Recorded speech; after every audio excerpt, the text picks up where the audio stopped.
the missing persons case of Madeline Kingsbury. Police are investigating the suspicious disappearance of a mother who was last seen dropping her 2 kids off at daycare with their father, Adam Fravel. Family members are offering a $50,000 reward for information about her whereabouts as police and volunteers scour fields, woods, and waterways in and around Winona, Minnesota, about 115 miles southeast of Minneapolis. They're searching for clues into the disappearance of a hardworking, dedicated mother of a 2-year-old and 5-year-old. "Please help us find Madeline," said her sister, Madeline Kingsbury, in a news conference. "The children need their mother. We need our daughter, our sister, our aunt, and our best friend back." Madeline Kingsbury, or Maddi, as her family calls her, age 26, was last seen on March 31st, 2023, at the daycare, dropping her kids off at 8 a.m., and then was seen returning home at around 8:15 a.m. Her sister Megan said it was at this time that she received the last text message from Maddi. Maddi laughed in response to a text message Megan had sent the night before, which was a funny photo of the two of them on a trip they had taken last summer. This was the last known activity from Maddi. The children's father, Adam Fravel, told law enforcement that he left home that day in Madeline's dark blue Chrysler Town & Country van around 10 a.m. He told police that when he returned later, she wasn't home. Nothing indicated that she left the residence on foot or in another vehicle. Police found the jacket that she had been wearing that morning and her wallet and ID inside the home. Police believe her disappearance is involuntary and suspicious. "We are all concerned for her safety," the police chief added. Police said a van matching Maddi's was driven on County Road 12 and Highway 43 in Winona County, and then southbound on Highway 43 through the eastern part of Fillmore County. Then the van traveled back towards Winona on Highway 43 and remained in the driveway of the home from 1:30 p.m. onward. Police did not say who was driving the van. Maddi failed to show up to work at the Mayo Clinic that morning and never picked up her kids from daycare that afternoon or made alternative arrangements for someone else to. Police did say that the children are safe. Maddi's family tried to contact her throughout the day on March 31st, but had no luck, which they said was out of character for her not to respond. Megan stated, "We realized that night, Friday, that no one had heard from her all day, which was highly unusual. So that's when we started to have a growing concern." The next day, the family officially reported Maddi missing and immediately organized a search with family and friends. At 2:25 p.m. on April 1st, the Winona Police Department announced her case as a missing person investigation and asked for the public's help in finding her. The following day, the Minnesota Bureau of Criminal Apprehension issued an endangered missing person alert for Maddi and released her description as 5 feet 4 inches tall, weighing 135 pounds, and having brown hair and hazel eyes. Police and residents have been searching on foot, in vehicles, and by water and air, through fields and woods, while investigators have spoke with family and friends. "We are doing everything we can to bring Maddi home," the chief said.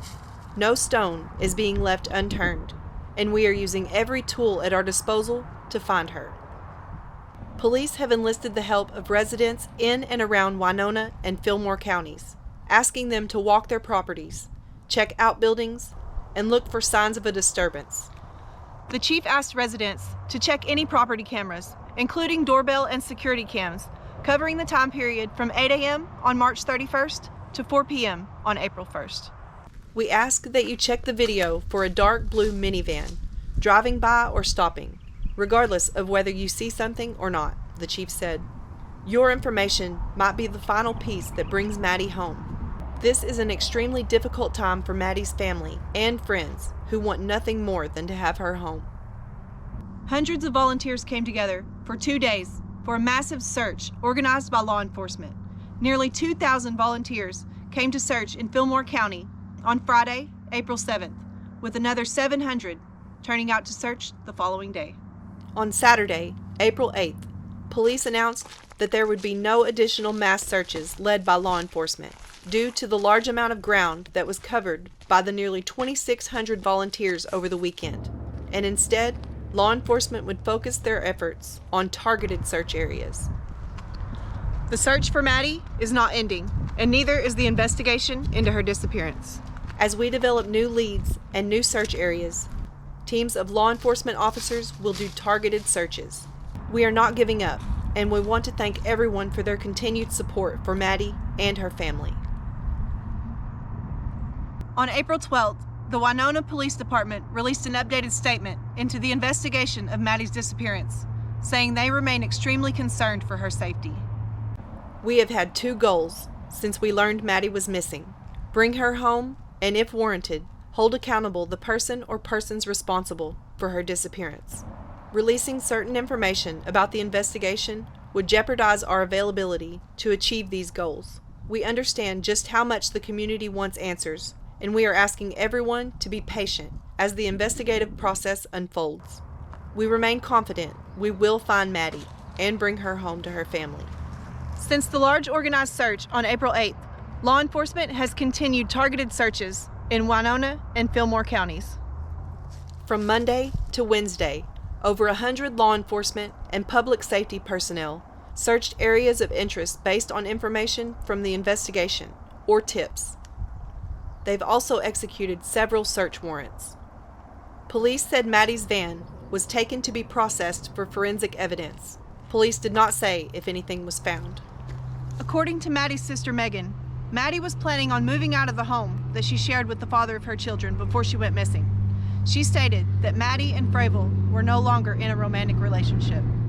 Megan said her sister was looking for a place to live in the area to remain close to Mr. Fravel, so her children could see them as often as possible. She said she believes the couple planned to co-parent. Fravel, who did not have custodial rights to the children, allegedly yelled profanities and was uncooperative with officials who arrived to pick up the children at a relative's home after Maddi's disappearance. Social workers eventually removed the children from his care.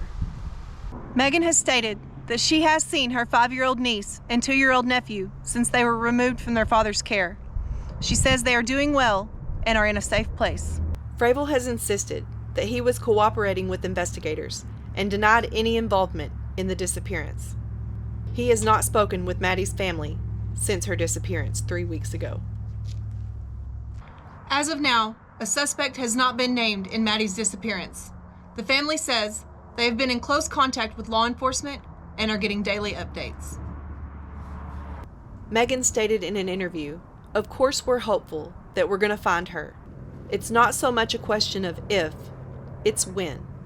It's really hard the longer it goes on, but the hope is obviously still there. It's a struggle to keep positivity about it sometimes." Megan was also asked what she would say to anybody that has any information regarding Maddi. You know, obviously come forward in some way. Maddi doesn't deserve to be a missing person. You know, we don't want her to be a statistic. You know, we don't want to be questioning years from now, you know, where she is. And I know there's people out there that don't like dealing with law enforcement. There are ways to give tips anonymously. No one has to know who you are. So if that's you and you know something, I would take advantage of that. You know, there's no harm in helping here, essentially. So we just ask that if anyone knows anything, that they please just come forward with that information. The family is doing everything they can to keep Maddi's face out there. They say they will not give up. If you have any information that could be valuable, please call Crime Stoppers at 1-800-222-TIPS or online at crimestoppersmn.org. Thanks so much for watching my video. Be sure to share and get Maddi's face out there. If you haven't already, subscribe, come hang out with me, and hear more missing persons cases. Here's another video to check out in case you missed it, and here's a playlist of all my videos.